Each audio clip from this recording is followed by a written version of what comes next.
पर्व खुशियां और भाईचारे का प्रतीक होता है, चाहे वो किसी भी जाति, धर्म या समुदाय का हो। लेकिन हमारे देश के नेताओं और धर्मावलंबियों ने इसे बयानबाजी और सियासी रोटियां सेकने का प्रतीक बना लिया है।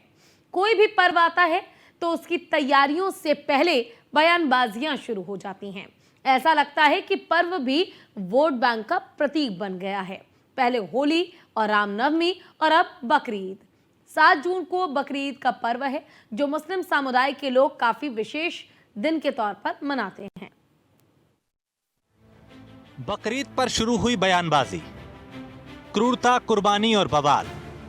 जीव हत्या पे भड़के धीरेंद्र शास्त्री। धीरेंद्र शास्त्री के बयान से क्यों गर्म हुए मौलाना? बाबा बागेश्वर के पीठाधीश्वर पंडित धीरेंद्र शास्त्री हिंदुत्व के एक बड़े चेहरे हैं और अपनी हिंदूवादी छवि के लिए वो अक्सर जाने जाते हैं और अपनी बातों को रखते हैं। लेकिन कई वो ऐसे बयान देते हैं जो विवादों का कारण बन जाता है। इस बार भी वही हुआ। दरअसल 7 जून को ईद उल अदा यानी कि बकरीद है, जिसमें पशुओं की कुर्बानी देने की प्रथा है, जिसे धीरेंद्र शास्त्री ने अनुचित बताया और कहा कि जीव हत्या किसी भी रूप में बर्दाश्त नहीं की जाएगी। सुनिए उनके उस बयान को, जिसमें वे कहते हुए नजर आए। जीव हिंसा किसी भी संप्रदाय में, किसी भी कल्चर में, किसी भी संस्कृति में, किसी भी मजहब में है, निश्चित रूप से वो निंदनीय है। वो किसी भी प्रकार से हो, हम बलि प्रथा के पक्ष में नहीं हैं। इस प्रकार से हम बकरीद के भी पक्ष में नहीं हैं। हम किसी को अगर जीवित नहीं कर सकते हैं तो मारने का अधिकार भी किसी को भी नहीं है। धीरेंद्र शास्त्री अपने बयान के जरिए सभी को अहिंसा अपनाने के लिए कहा। धीरेंद्र शास्त्री का ये बयान कुछ मौलानाओं को पसंद नहीं आया और उन्होंने कुर्बानी को जायज और अल्लाह की इबादत बताते हुए क्या कुछ कहा, वो भी सुनिए। ये कुर्बानी दरअसल हजरत इब्राहिम अलैहिस्सलाम, हजरत इस्माइल अलैहिस्सलाम की यादगार है और अल्लाह को राजी करने के लिए, अल्लाह को खुश करने के लिए बंदा कुर्बानी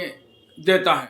ईद उल अजहा के मौके पर कुर्बानी हर साहिब हैसियत, हर साहिब निसाब मुसलमानों का इस्लामी फरीज़ा है। लिहाजा जिन लोगों पर कुर्बानी वाजिब है वो कुर्बानी का ज़रूर एहतिमाम करें, क्योंकि कुर्बानी का कुछ और बदल नहीं है। और कुर्बानी इस साल ज़िलहिज्जा के 3 दिन यानी अंग्रेज़ी के हिसाब से 7, 8 और 9 जून को की जा सकती है।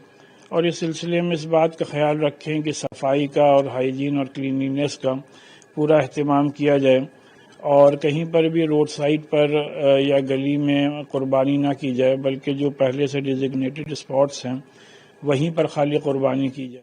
सुना आपने, दोनों मौलानाओं ने बकरीद पर दी जाने वाली कुर्बानी को जरूरी बताया और कहा कि इसके अतिरिक्त और कोई विकल्प नहीं है, क्योंकि ये प्रथा का हिस्सा है। जिस पर पंडित धीरेंद्र शास्त्री ने कहा कि संभावना है कि इतिहास में किसी विशेष समय या परिस्थिति में पशु बलि की परंपरा रही हो, लेकिन अब समय बदल गया है। ऐसी परंपराओं को रोकना चाहिए। उन्होंने बताया कि आधुनिक युग धार्मिक अभिव्यक्ति के लिए अधिक दयालु और मानवीय विकल्प प्रदान करता है। साथ ही सभी धर्मों के अनुयायियों से जीवन की पवित्रता पर चिंतन करने और अधिक शांतिपूर्ण दयालु प्रथाओं को अपनाने की अपील की। बलिदान की ईद के रूप में जाना जाता है। धुअल हिज्जा के दौरान मनाया जाता है। अल्लाह के प्रति अटूट विश्वास का प्रतीक। इब्राहिम ने अल्लाह के आदेश को माना, इस्माइल की बलि देने की तैयारी की थी। इब्राहिम की भक्ति से अल्लाह खुश हुए। अल्लाह ने इस्माइल को बचा लिया। एक मेमने की बलि देने का आदेश दिया। विश्व के मुसलमान जानवरों की कुर्बानी देते हैं। एक कहावत सदियों से कही जाती है कि कोई धर्म कभी खराब नहीं होता, बल्कि उसमें शामिल कुरीतियां उसे खराब बनाती हैं। उन्हें दूर करने की जरूरत है। जरूरी नहीं कि जो कुरीतियां सदियों से चली आ रही हैं उन्हें आगे भी जारी रखा जाए। अगर उसमें सुधार के लिए कदम उठाया जा रहा है तो सभी को इसका स्वागत करना चाहिए। अब देखना ये होगा कि आखिरकार बकरीद को लेकर शुरू हुई जुबानी जंग कहां जाकर थमती है। Bureau report, news 1 India.